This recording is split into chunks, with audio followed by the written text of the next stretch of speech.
জাতীয় নেতৃবৃন্দ, আসসালামু আলাইকুম। বাংলাদেশ মানবাধিকার সাংবাদিক সংস্থার পক্ষ থেকে আপনাদেরকে রক্তিম শুভেচ্ছা, আন্তরিক অভিনন্দন জানাচ্ছি। পরিশেষে আমি একটা লাইন, দুইটা কথা আমি আপনাদের সামনে বলবো। আমাদের সামনে কিছু আপ্যায়নের ব্যবস্থা আছে, আপনারা কিছু মনে কষ্ট পাবেন না। আপনাদের নাস্তা পানির ব্যবস্থা আমরা করেছি। যাই হোক, ব্যারিস্টার মইনুল হোসেন সাহেবের স্মৃতির প্রতি গভীর শ্রদ্ধা নিবেদন করে আমি কথাটা বলতে চাচ্ছি। 1989 সালে আমরা নিষিদ্ধ ঘোষিত সংবাদপত্রের নিষেধাজ্ঞা প্রত্যাহারের দাবিতে জাতীয় প্রেস ক্লাবের সাথে একটা সমাবেশ করেছিলাম। ইনকিলাব, বাংলার বাণী, চট্টগ্রামের ইস্তেহার সহ অনেক পত্রিকা এই নিষিদ্ধ সংবাদপত্রের নিষেধাজ্ঞা প্রত্যাহারের দাবিতে জাতীয় প্রেস ক্লাবের সামনে একটা সমাবেশ করেছিল। সেখানে প্রধান অতিথি ছিলেন জাতীয় প্রেস ক্লাবের তৎকালীন সভাপতি গিয়াস কামাল চৌধুরী, আমি সভাপতিত্ব করেছিলাম। যাই হোক, এটা অনেক কথা বলছিল। সেই অনুষ্ঠানে দাওয়াত করার জন্য সাবেক উপপ্রধানমন্ত্রী, বাংলাদেশের সাবেক উপপ্রধানমন্ত্রী জামাল উদ্দিন আহমদ আমাকে ব্যারিস্টার মইনুল হোসেন সাহেবের কাছে টেলিফোন করে দিলেন যে জামাল সাহেব যাবে আপনাকে দাওয়াত করার জন্য। আমি মইনুল হোসেন সাহেব থাকতেন তখন 22 নম্বর বারিজারা রোড, 22 নম্বর বারিজারা রোডে আমি একটা সিএনজি নিয়ে গেছি। ওখানে তখন তো সিএনজি ছিল না, 2 স্ট্রোক বেলটেক্সি ছিল। ওখানে গেছি, এইটা ট্যাক্সি দাঁড় করেই আমি উঠছি। ব্যারিস্টার সাহেব অধীর আগ্রহে আমাকে নিয়ে তার পার্সোনাল রুমে নিয়ে গেছেন এবং এমন ভাবে আতিথ্যতা করছেন, লাড্ডু থেকে শুরু করে ভাই আমি বিশ্বাস করি এটা ব্যারিস্টার সাহেব যে, ব্যারিস্টার মইনুল হোসেন সাহেব যে আন্তরিকতার সাথে অতিথিপরায়ণ ব্যক্তিত্ব ছিলেন, আমার জীবনে আমি এটা ভুলতে পারবো না। আমাকে বসালেন পাশে বসাইয়া জামাল উদ্দিন সাহেব আপনি খান খান খান, শুধু আমাদের খাওয়ার জন্য। আমি বললাম যে সাবেক প্রধানমন্ত্রী জামাল উদ্দিন সাহেব পাঠিয়েছেন সংবাদপত্র পাঠক সমাজ শীর্ষক একটা সেমিনার করবো আমরা জাতীয় প্রেস ক্লাবে।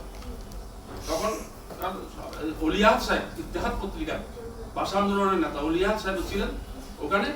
গিয়াস কামাল চৌধুরী, শফিউল আলম প্রধান, অনেক রাজনীতি, আমাদের শওকত কাদের, মনিউদ্দিন কাদের, শওকত প্রেস কাউন্সিলের সাবেক সদস্য তিনিও ছিলেন। দাওয়াত করার জন্য গেছি। উনি আমাকে একটা পরবর্তীতে আমাদের মোশাররফ ভাইয়ের মাধ্যমে একটা বাংলাদেশ সংবাদপত্র পরিষদের প্রেসিডেন্ট হিসেবে উনি নিষিদ্ধ সংবাদপত্রের নিষেধাজ্ঞা প্রত্যাহারের একটা মেসেজ লিখে মোশাররফ ভাইয়ের মাধ্যমে পাঠিয়ে দিয়েছেন জাতীয় প্রেস ক্লাব। এগুলো ইতিহাস, 1988-89 সালের কথা। আমরা ওনাকে শ্রদ্ধার সাথে স্মরণ করছি। আরেকবারে আমি মুসাফির টাওয়ার, কাকরাইলের মোড়ে মুসাফির টাওয়ার ওনার সাথে দেখা করতে গেছি। জামাল উদ্দিন স্যার কি করেন? আমি বললাম স্যার কি করবো, আপনাদেরকে অনুসরণ করে চলতেছি। নিউ ন্যাশন আমার লোক নাই, আপনি নিউ ন্যাশনে জয়েন করেন। আমাকে বলতেন 30 বছর আগের কথা, নিউ ন্যাশন আপনি জয়েন করেন, তাড়াতাড়ি নিউ ন্যাশন আমার কোনো লোক নেই।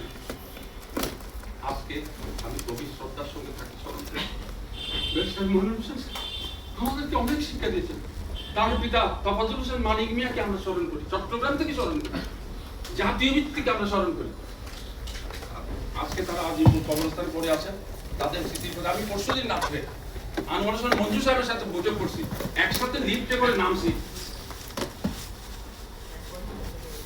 কিন্তু দাওয়াত করা আজকের এই অনুষ্ঠানে দাওয়াত করার জন্য তাদের পরিবারের প্রত্যেকটা সদস্যদেরকে আমি কাঠ পরিস্থিতি দাওয়াত করছি।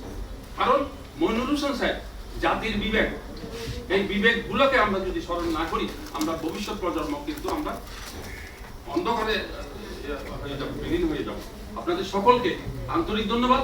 আপ্যায়ন করেন ব্যারিস্টার মইনুল হোসেন সাহেব, তফাজ্জল হোসেন মানিক মিয়া, তার সহধর্মিনী মাজেদা বেগম, তাদের স্মৃতির প্রতি গভীর শ্রদ্ধা নিবেদন করছি। আমার পিতামাতা তারাও জীবনে বেঁচে নাই, আপনাদের যে যারা পিতামাতা বা আত্মীয় অনাত্মীয় যারা দুনিয়া থেকে চলে গেছেন, তাদের সকলের প্রতি স্মৃতির প্রতি গভীর শ্রদ্ধা নিবেদন করে আজকের এই অনুষ্ঠানের সার্বিক সফলতা, এটা কি বলে, সফল সমাপ্তি ঘোষণা করছি। আপনাদের সকলকে ধন্যবাদ। আমার বিশেষ করে সৈয়দ তুষারফ ভাইয়ের দীর্ঘ জীবন কামনা করছি। আপনাদের সকলের সুদীর্ঘ জীবন কামনা করে আমাদেরকে নিজ গুণে ক্ষমা করবেন।